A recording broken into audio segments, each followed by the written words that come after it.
वार्डातील सर्वे माननीय बच्चूभाऊ कडू यांच्या पाठपुराव्याने कानोलीचा ग्रामपंचायत अंतर्गत चिंचपूर या ठिकाणी या भागामधील अत्यावश्यक असलेला असा सिमेंट रस्ता 25-15 मधून राज्य शासनाच्या निधीमधून माननीय बच्चूभाऊ कडू यांनी उपलब्ध करून दिलेला आहे। त्याबद्दल सर्वप्रथम मी त्यांचे मनपूर्वक आभार मानतो।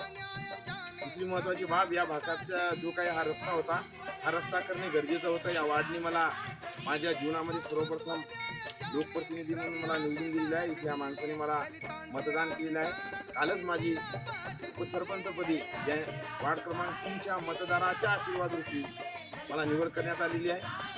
आज उपसरपंच म्हणून जे काही पहिलं माझं काम आहे ते माझ्या वार्डातील माननीय बच्चूभाऊ कडू यांनी दिलेला रस्त्याचं वाढचं काम आहे। हा रस्ता जर बघितला तर अत्यंत दुर्मिळ असा आहे, आपण बघू शकता। खूपच प्रचंड त्रास गावाचा व्याप या ठिकाणी रस्त्यावरून होता।